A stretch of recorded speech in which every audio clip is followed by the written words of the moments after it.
and welcome to Die Rollin with me, the ever so traitorous Will, back again for another day of Advent Calendar mayhem. Last time we were having a look at some Pac-Man creations in this room right here, and we're off just up next door to see what's going on there.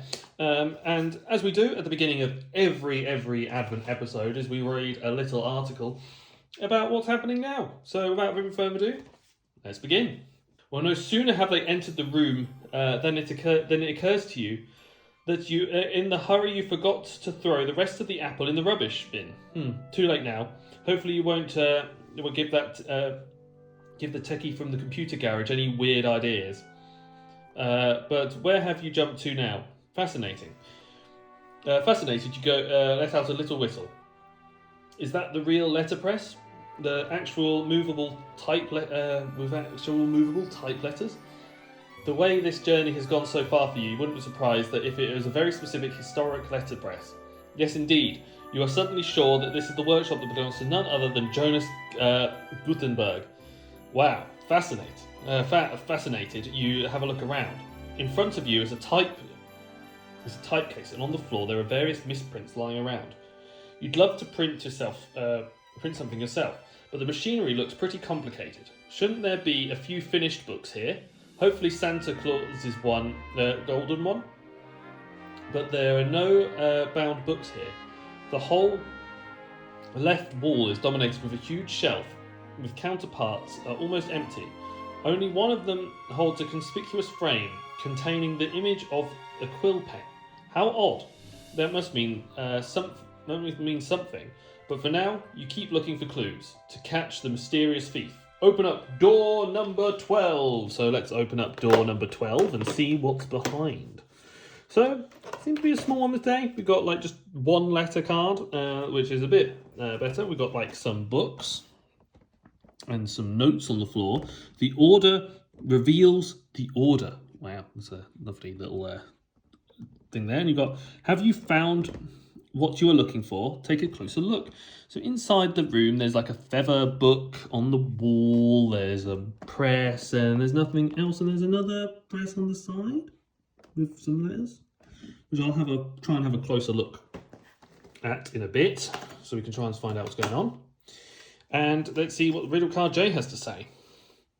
Johannes Gutenberg's quill. Gutenberg loved to solve letter puzzles with his quill. If you are very clever, you can fill every column, row, and 3x3 square with exactly 9 different letters or numbers. Okay, so that's saying that this gets filled with every letter or row possible.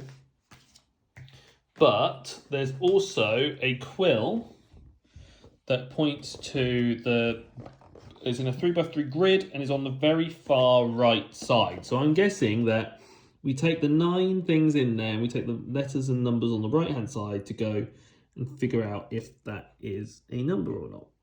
And then we've got a bunch of R's and shapes in the corner to figure out what's going on there. So with what we got in the moment, we know the quill starts on this sort of shape here. We know that all of these contain unique letters or numbers against them. So it's very much like a Sudoku puzzle. But we're going off of a bit more than just numbers. So we're hoping that we can figure out that all of these that all these would work in expected. So it's saying that Jonas Gutenberg quill. Gutenberg learned to solve letter puzzles with his quill. If you are very clever, you can fill every column, row, and 3x3 square with exactly 9 different letters or numbers. So the letters and numbers in here are all specific values. So we need to figure out what letters and numbers we can use and what values we can use within this. If it's like any Sudoku puzzle, this could be literally anything in this case. So we've got a collection of 3s is quite interesting because they sort of rotate round the board a bit. So let's write the different characters out that we see in the script. So we got a T, we got a H, we got an E, we got an F, we got a 3, we got a I, we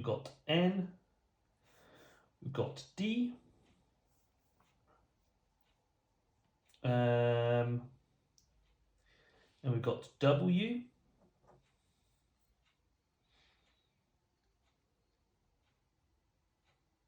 And that looks like the 9 digits. We've got 1, 2, 3, 4, 5, 6, 7, 8, 9.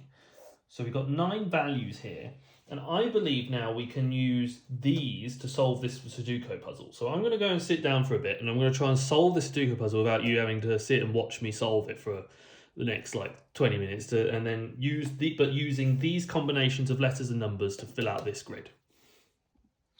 Right, so I spent a good while, and I've solved the Rubik's Cube. Now, from the grid, it looks like we're looking at this one, and reading it out, it says find the 3W. So from the little feather that it was sort of guarding, saying find the 3W. Now, the other part of the feather sort of indicates something, like you can sort of make it out. I'm trying to sort of show it. There's like a border to the feather. It's a bit weird to try and show it. It's quite dark, but they match like this, and I can kind of see like a thing on it. So I'm going to try and find these out of all the other notes that I've got lying around and see if I can come up with a number and come right on back again.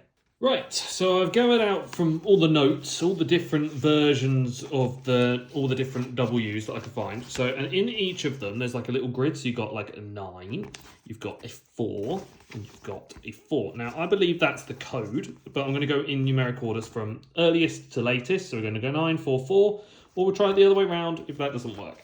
So let's try putting in 9, 4, 4 into our little grid, and we'll see what we get. So if we change that to a 9, change that to a 4, make that a 4. Now we've got our code. We flip it over and it says star star plus, which takes us on from our current room, which is this one right here.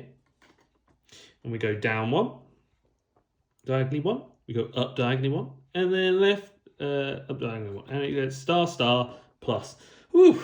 That took a little bit of solving. Took a whole Sudoku of solving to try and figure out, looking for the words that are unique to try and come up with a solution. But we've done it. We've come up with a solution to the problem and we've solved the day. So we now know that next time we will be visiting up in the rooftops up here for day 13. But I hope you've enjoyed day 12. I hope you leave a like, comment, and subscribe to Die Rollin. I hope you keep following us for more content. Make sure to check us out on Facebook, Instagram, and Adam's secret TikTok channel for even more content. And most importantly, guys, I want you all to make sure you all stay safe or die rolling.